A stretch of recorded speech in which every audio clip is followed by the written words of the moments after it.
नमस्कार, बुलेटिन में आपका स्वागत है। मैं हूं आपके साथ आशा सरमाल। चलिए शुरुआत करते हैं बुलेटिन की। कश्मीर घाटी में पिछले कुछ दिनों से बद से बदतर होते जा रहे हालात पर अब केंद्र और जम्मू कश्मीर प्रशासन विपक्ष के निशाने पर आ गया है। पीडीपी, नेशनल कॉन्फ्रेंस और अपनी पार्टी ने ऐसे हालात के लिए केंद्र सरकार और साथ ही साथ जम्मू कश्मीर प्रशासन को जिम्मेदार ठहराया है। इन तीनों दलों का कहना है कि इतना कुछ होने के बावजूद अगर अब भी केंद्र सरकार ने आतंक के इन बढ़ते कदमों को नहीं रोका तो यहां फिर से 90 के दशक जैसे हालात पैदा हो जाएंगे, जिन्हें संभालना मुश्किल ही नहीं नामुमकिन हो जाएगा। आइए दिखा देते हैं कि क्या कुछ यहां पर तीनों दलों का क्या कहना था। हालात जो है दिन ब दिन बदतर होते जा रहे हैं और इसके लिए जिम्मेवार बीजेपी की सरकार है, जिन्होंने 2019 से लेके उससे पहले भी 2019 5 अगस्त से लेके जो यहाँ स्टेप्स लेते हैं, जो इकदाम करते हैं, उसकी वजह से यहाँ हालात दिन ब दिन और बिगड़ रहे हैं। और ऐसी जो आज ये कल जो ये लेडी जिसके जो दो छोटे छोटे बच्चे हैं, एक मेरे ख्याल में कोई 4-5 साल का है, दूसरे कोई 7वीं जमात में बच्ची पढ़ के कहाँ जाएंगे ये लोग। और ये हमारी सरदार की जो हमारे भाई हैं, इन मुश्किल हालात में, इतने तकलीफ दे हालात में ये लोग हमारे साथ यहाँ डटे रहे, बने रहे। आज उन पे भी अटैक हो गया। इसकी जितनी मजम्मत हो मुझे लगता है वो कम है। हुकूमत से दूर रह के भी पिछले लगातार 1.5-2 महीने से मैं सुनता आ रहा हूँ कि यहाँ पे माइनॉरिटी कम्युनिटीज को निशाना बनाया जाएगा। और ये मैं बहुत ही जिम्मेदार लोगों से सुन रहा था। तो अगर ये खबर मुझ तक पहुंच सकती थी तो जो लोग आज इंतजामिया के लिए जिम्मेदार हैं, क्या ये खबर उन तक नहीं पहुंची? और अगर ये खबर उन तक पहुंची तो उन्होंने इसके बारे में किया क्यों नहीं कुछ? अब ऐसा डर, ऐसी दहशत फैली हुई है कि हर कोई सोचता है कि मैं कितनी जल्दी यहां से निकल पाऊं। हम सब की, और खासकर हम जो मेजॉरिटी कम्युनिटी से ताल्लुक रखते हैं, हमारी एक बहुत बड़ी जिम्मेदारी बनती है इस वक्त कि हम अपने तरफ से जितना भी हो सके, कम ज्यादा, हम अपने भाइयों को, बहनों को, अपने हमसायों को एक सेंस ऑफ सिक्योरिटी देने में एक कोशिश करें, ताकि एक बार फिर हमें 1990s जैसे हालात जो हैं वो ना देखने पड़े। लेकिन ये जो माहौल बनाया गया ना, जिसमें ऐसी चीजें फिर शुरू हो गई, सरकार को ये भी देखना चाहिए कि ये माहौल आम आदमियों की जिंदगियां ले रही है। अगर हमें कहा जाए, मैं कहूँगा शायद हम मेजॉरिटी कम्युनिटी को अगर कहा जाए कि क्या हम उनका तहफ़्फ़ुज़ कर सकते हैं, तो बिला शुबा गलत होगा कहना कि हम कोई तहफ़्फ़ुज़ कर सकते हैं, क्योंकि हमें भी नहीं मालूम है ये है कौन। और ये सरकार की जिम्मेवारी है इस वक्त की सरकार की कि वो एश्योर भी करे और इंश्योर भी करे कि ये लोग सेफ भी रहें और ये आपसी भाईचारा कायम रहे। मैं इनसे भी अपील करता हूँ, सब घरों से उन्होंने बहुत हिम्मत की है, आपसी भाईचारा हमें कायम और दायम रखना चाहिए। ये साजिश हमारे आपसी भाईचारे के खिलाफ है।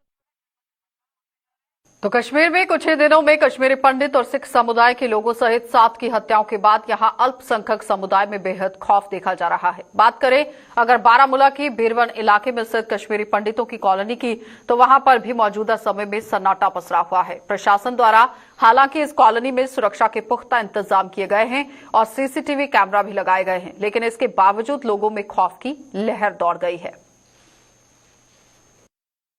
हम शुमाली कश्मीर के ज़िले बारामूला के वीरवन पंडित कॉलोनी में मौजूद हैं। हालांकि हाल ही में यहाँ पे जो हलाकतें हुए हैं यूटी जम्मू कश्मीर में, उसकी वजह से यहाँ पे पंडित बरादरी के लोग, चाहे हम सिख तबके के लोग, वो काफ़ी जो है खौफजदा हो चुके हैं। और इस वक्त की बात करें, इस वक्त यहाँ पे वीरवन पंडित कॉलोनी में यहाँ पे सिक्योरिटी के खातिर का बंदोबस्त किए गए हैं और इसके साथ साथ देखा जाए CCTV कैमराज यहाँ पे नस्ब किए गए हैं। हालांकि मैं आपको बता दें चलो, इस वक्त आप देख सकते हैं यहाँ पे BSF के जो जवान हैं, चाहे हम CRPF की बात करें, वो किस तरह यहाँ पे जो है तैनात हैं, ताकि यहाँ पे जो है ज़िले बारामूला के इस वीरवन पंडित कॉलोनी में नाखुशगवार वाक़ा ना हो। हालांकि हमने जब यहाँ के पंडित बरादरी के लोगों के साथ बात की तो उनका यही कहना है कि हम बात नहीं करेंगे, कैमरा के सामने नहीं आएंगे, क्योंकि हाल ही में यहाँ पे हलाकतें हुई हैं, उसकी वजह से जो ये काफ़ी खौफजदा हुए हैं।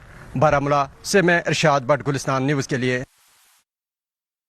तो कश्मीर में लगातार हो रहे आतंकी हमलों में निर्दोष लोगों को निशाना बनाए जाने पर लोगों का गुस्सा भी अब सातवें आसमान पर है। समूचे जम्मू कश्मीर में कई सियासी दलों के अलावा कई संगठन भी अब सड़कों पर उतरकर पाकिस्तान और उसके टुकड़ों पर पलने वाले आतंकवादियों पर कड़ा प्रहार करते हुए नजर आए और यहां पर पूरी तरह से कार्यवाही को अंजाम देने की भी मांग कर रहे हैं। जम्मू व सूबे के कुछ अन्य जिलों में आज के दिन ऐसे प्रदर्शनों का पूरी तरह से सिलसिला चलता रहा। खास बात यह रही कि विपक्षी दलों के साथ साथ भाजपा भी अब सड़कों पर उतर आई है। जम्मू में आज भाजपा, अखिल भारतीय विद्यार्थी परिषद और चैंबर ऑफ कॉमर्स सहित अन्य दलों ने यहां पाकिस्तान के खिलाफ हुंकार भरी। वहीं उधमपुर में कांग्रेस ने भी जोरदार प्रदर्शन किया। चारों तस्वीरें आपके सामने, आप देखिए किस तरह से सड़कों पर रोष प्रदर्शन जो है वो पाकिस्तान के खिलाफ देखा गया, क्योंकि आए दिन जिस तरह से घटनाएं देखने को मिल रही हैं, निंदनीय।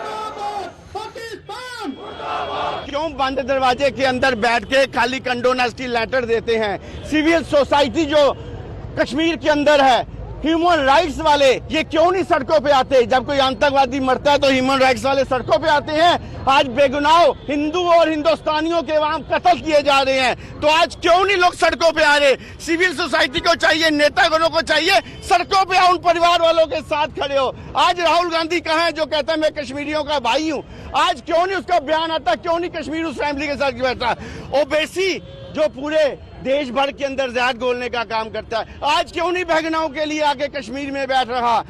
और हम जम्मू कश्मीर की सरकार से, भारत सरकार से यह मांग करना चाहेंगे कि आप इन सभी जो वहाँ सिलेक्टिव किलिंग्स हो रही है उसको रोकने के लिए वहाँ ऐसे प्रबंध किए जाएं, वहाँ माइनॉरिटीज़ को सिक्योरिटी मिलनी चाहिए। और इस जो टेररिज्म की सोच है, इस सोच को हमको अभी जड़ से खत्म करना होगा। जिस प्रकार से वहाँ एक भारत के अंदर टेररिज्म जो है एक लंबे अंतराल से चल रहा है, जम्मू कश्मीर तो इसका एक जीता जागता सबूत है कि हम कब तक यहाँ का युवा, जम्मू कश्मीर का युवा, कश्मीर के लोग जो है इस टेररिज्म से प्रभावित होते रहेंगे। और वहाँ माइनॉरिटीज़ को लगातार वहाँ जिस प्रकार से प्रताड़ित किया जा रहा है, वहाँ उनको मारा जा रहा है, सिलेक्टिव किलिंग्स की जा रही है। इस समय भारत की सरकार को चाहिए कि इन लोगों के खिलाफ एक कड़ी से कड़ी कार्रवाई होनी चाहिए। इस तरह की जो एक्शन जो मिलिटेंट्स जो कर रहे हैं और छुप करके बात है, मैं समझता हूं कि सिक्योरिटी फोर्सेस जो हैं इन लोगों को ढूंढ के कहीं भी हैं छुपे हुए हैं, इनको ढूंढ करके एलिमिनेट करें। और ये लोग जो हैं, क्योंकि ये नासूर हैं हमारे समाज में, इन लोगों ने हर एक, मैं ये कम्युनिटी वाइज बात नहीं करूंगा,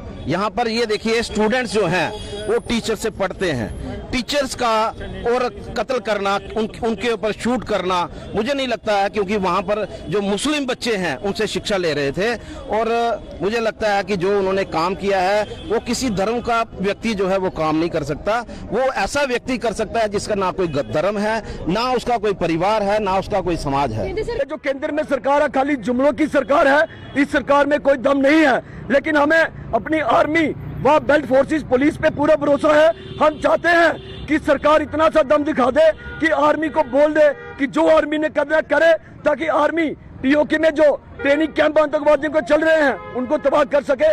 और कश्मीर में 1990 वाला दौर जो फिर से लाए जाने की कोशिश की जा रही है, हमारी सेना व पुलिस उसको कुचल सके, क्योंकि सरकार इसमें मुझे लगता है कि विफल साबित हुई है।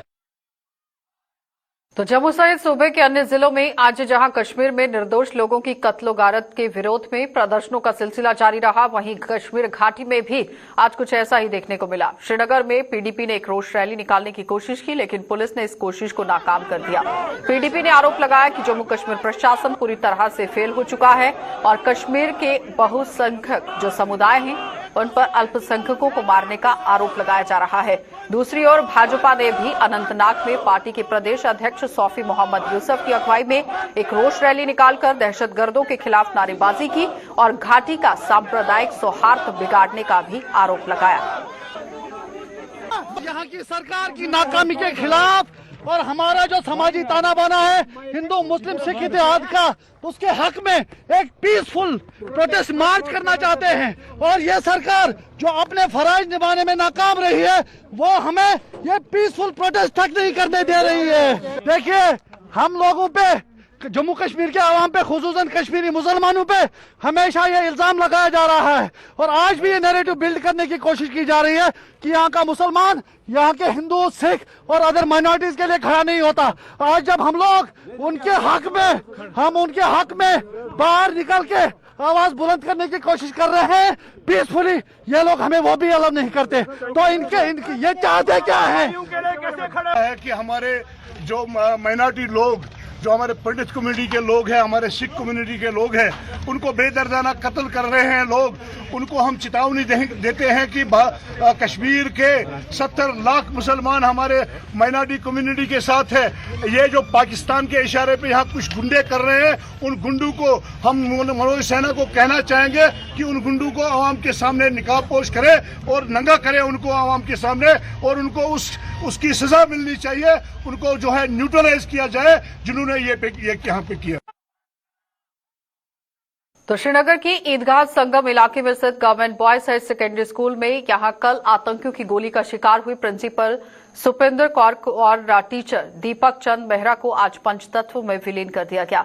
स्वर्गीय सुपेंद्र कौर का अंतिम संस्कार श्रीनगर, जबकि स्वर्गीय दीपक चंद का अंतिम संस्कार जम्मू में किया गया। श्रीनगर में सिख समुदाय ने स्वर्गीय सुपेंद्र कौर का पार्थिव शरीर सिविल सचिवालय के बाहर रखकर प्रदर्शन किया और उसके बाद शमशान घाट पहुंचकर उनका अंतिम संस्कार कर दिया गया। उधर जम्मू में स्वर्गीय दीपक चंद को भी उनके परिजनों व रिश्तेदारों ने भावनीय श्रद्धांजलि भी अर्पित की और विदाई भी दी।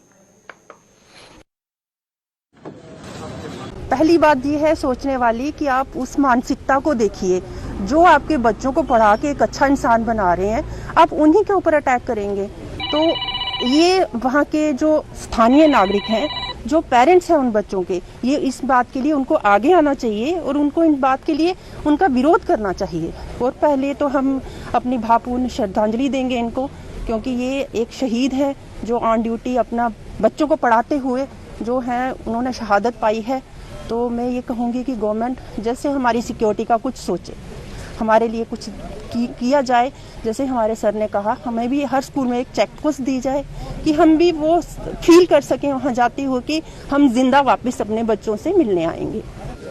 कि ये एक हिंदू कम्युनिटी से है, मेरा कम्युनिटी से है, सरकार का कोई नुमाइंदा अफसोस, कुछ मदद करने दूर की बात, अफसोस करने तक नहीं यहाँ आया है। इसके लिए हम जो है सरकार की जो नाकामी और इनकी जो स्लैकनेस, इसको हम कंडेम करते हैं। ऐसा मत करो, अगर ऐसा करोगे कोई आदमी हिंदुस्तान का झंडा वहां कश्मीर में उठाने नहीं जाएगा, भारत माता की जय करने नहीं जाएगा। हमने शहादत देकर इसको प्रूव किया है। तो पब्लिक आउटरीच प्रोग्राम के तहत केंद्रीय पंचायत राज्य मंत्री कपिल मोरेश्वर पाटिल के पुंछ में मंडी इलाके के दौरे के दौरान आज बवाल हो गया। दरअसल केंद्रीय राज्य मंत्री कपिल मोरेश्वर सांसद जुगल किशोर शर्मा के साथ आज मंडी पहुंचे थे, लेकिन वहां पर तैनात सुरक्षा कर्मियों ने सुरक्षा का हवाला देकर कई पंच सरपंचों व अन्य जनप्रतिनिधियों को समारोह स्थल तक जाने से ही रोक दिया और इन जनप्रतिनिधियों ने यहां सुरक्षा के नाम पर उनके साथ किए गए सुलूक की कड़ी निंदा करते हुए कह दिया है कि इस कार्यक्रम का वो बहिष्कार कर रहे हैं और इनका गुस्सा भी यहां पर सातवें आसमान पर देखा गया। हालांकि बाद में प्रशासन के अधिकारियों की दखल देने के बाद ये विवाद सुलझा लिया गया। उधर केंद्रीय राज्य मंत्री ने इस दौरान मंडी में टूरिस्ट अराइवल सेंटर का उद्घाटन कर इसे लोगों को समर्पित किया। डेवलपमेंट के मिनिस्टर ऑफ स्टेट जो दिल्ली से यहाँ आए थे, आवाम की कुछ जनरल डिमांड्स जो हमने उनको देनी थी मेमोरेंडम के तौर पर, हमारे लिए अंदर एंट्री नहीं है। तो मुझे बताया जाए कि फिर ये किस लिए आए, मुझे बताएं, क्या ये जम्मू कश्मीर की हवा लगाने आए हैं या कि वाकई इस आवाम की बात सुनने आए? जम्मू कश्मीर यूटी में कोई सरकार नहीं है, पंचायत राज इंस्टीट्यूशन दिन रात काम कर रहा है। हमारे पास आवाम की डिमांड्स हैं, हमने वो देनी थी, हमें वहां पे अलाउ नहीं किया गया है, इसलिए हम प्रोटेस्ट में जा रहे हैं। आगे देखते हैं हम, क्योंकि हमारी यूनियन है, किस तरह से हमें क्या करना है, जो भी मुनासिब होगा कानून के दायरे में रहकर हम अपना प्रोटेस्ट करेंगे। ले चलें, पुलिस स्टेशन बंद करें, मैंने कहा उसके लिए हम तैयार हैं। हमें लोगों ने चुना है, लोग एक तरफ से गालियां दे रहे हैं और सरकार दूसरी तरफ से उठा के हम हवालात में बंद करें, हमें कोई दिक्कत नहीं है। गवर्नमेंट ऑफ इंडिया के सभी मंत्रियों को उन्होंने निर्देश दिए हैं, अलग अलग डिस्ट्रिक्ट में जाने के लिए कहा है। वहाँ पे लोगों को मिलके इकोनॉमिकली वो लोगों को किस तरह से डेवलप कर सकते हैं उसकी जानकारी हम लोग इकट्ठा कर रहे हैं। लोकल लेवल पे यहाँ पे जो अलग अलग पार्टी में लोग काम कर रहे हैं उनको मिलके उनके माध्यम से कुछ सूचनाएं मिलेगी। वो सूचना को इकट्ठा करके देश के प्रधानमंत्री जी को, फिर होम मिनिस्टर को, आपके यहाँ पे एलजी को, इनको देके आने वाले दिनों में पूरे कश्मीर का किस तरह से विकास करे इसके बारे में आगे चल के प्रोग्राम बनाया जा सकता है। और सही तरह से कई सालों से जो विकास के लिए देश से कश्मीर टूटा हुआ था उसको जोड़ने की ये कोशिश है। तो केंद्रीय मंत्री वीरेंद्र कुमार ने जिला सांबा के अपने 2 दिवसीय दौरे के दौरान आज रामगढ़ में एक नशा मुक्ति काउंसलिंग केंद्र का उद्घाटन किया। इसका निर्माण रामगढ़ के कम्युनिटी हेल्थ सेंटर में ही किया गया, जहां पर नशे के आदी हो चुके लोगों की उनके अभिभावकों की मौजूदगी में काउंसलिंग की जाएगी। और केंद्रीय मंत्री ने इस केंद्र में तैनात स्टाफ से भी मुलाकात की और उनसे जिम्मेदारियों को प्रभावी ढंग से निभाने का आह्वान किया ताकि नशे को जड़ से उखाड़ा जा सके। नशे से प्रभावित लोगों को उस चक्कर से बाहर निकाला, विशेष रूप से हमारी युवा पीढ़ी को जो और बाहर निकाल के समाज और देश के निर्माण में उनका योगदान किया। हमारे इस चिकित्सालय में काउंसलिंग का कार्यक्रम यहाँ पर प्रारंभ होने वाला है। वो काउंसलिंग के माध्यम से ऐसे सारे युवाओं को एक तो सादत से बाहर निकालकर उनको इस तरह के लिए प्रेरणा देना कि वो चक्रव्यूह में जो लोग फंसे हुए हैं उनमें उनका भी उपयोग किया जाए। तो कोई ना कोई किसी तरह की संगत के कारण इस तरह के उसमें हाथों का शिकार हो जाता है। और सबसे बड़ी अच्छी बात यह है कि ऐसे नशे से प्रभावित लोगों के साथ साथ जब काउंसलिंग होगी तो काउंसलिंग में परिवार के लोगों को भी उसमें शामिल किया जाएगा, ताकि वो परिवार के लोग अपने बच्चों को और यहाँ से वो काउंसलिंग करके ठीक ढंग से एक अच्छे सुगम्य वातावरण में उनको वहाँ से निकाल सकें, उबार सकें और वो बच्चे हमारे सबके साथ में सामाजिक व्यवस्था में, देश की व्यवस्था में अपने योगदान दे सकें। तो आजादी के अमृत महोत्सव के तहत फिट इंडिया के संकल्प को लेकर यहां department of youth services and sports द्वारा सतवाली सुचेतगढ़ में मैराथन का आयोजन किया गया। इसमें आरएसपुरा जोन के कार्यकारी फिजिकल जोन ऑफिसर जो कि गोविंद सिंह हैं, उनके अलावा तमाम फिजिकल एजुकेशन और रैबरी खेल टीचरों व स्कूली बच्चों ने भी भाग लिया। ये मैराथन सतवाली ग्राउंड से शुरू होकर ऑक्ट्राई पोस्ट पर जाकर संपन्न हुआ। Service and sports zone RS Pura की तरफ से एक मैराथन का प्रोग्राम ऑर्गेनाइज किया है। तो हमारे पूरा फील्ड स्टाफ, जिसमें पूरे हमारे जो फील्ड स्टाफ है और हमारे जो अलग अलग स्कूलों के बच्चों ने भाग लिया और बड़ी खुशी के साथ उन्होंने हिस्सा लिया। ये प्रोग्राम हमने हेलीपैड ग्राउंड सतवाली से स्टार्ट करके तो ऑक्ट्राई पोस्ट कुपवाड़ा में आयोजित क्रिकेट टूर्नामेंट का खिताब हंदवाड़ा रेड विंग्स के नाम रहा है और साथ ही साथ फाइनल मुकाबले में हंदवाड़ा रेड विंग्स की टीम ने star sports army goodwill school की टीम को 8 विकेट से मात देकर अपने नाम ये खिताब कर लिया। सेना द्वारा आयोजित ये टूर्नामेंट 20 सितंबर को शुरू हुई थी, जिसमें 6 टीमों ने भाग लिया था और अपने जौहर दिखाए थे।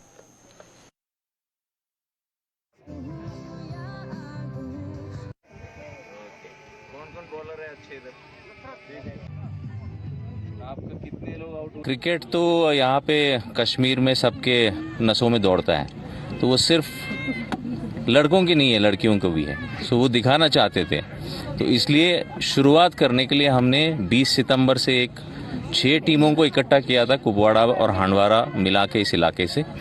टोटल 6 टीम पार्टिसिपेट करा। इन्होंने फर्स्ट टाइम ये लड़कियां खेल रही थी मैचेस, और इसका बड़ा पर्पस ये है कि जैसे ये खेलते रहेंगे, टैलेंट इनका हमें पता चलता रहेगा, उतना ज़्यादा अपॉर्चुनिटीज अवेलेबल कराएंगे। तो ये टूर्नामेंट्स इसके बाद दोबारा शुरू होंगे और इस तरह से हम क्रिकेट टूर्नामेंट्स के भी और मैचेस इसके बाद कराएंगे। चलिए, बुलेटिन में फिलहाल इतना ही। देश और दुनिया की खबरों के लिए आप बने रहिए हमारे साथ।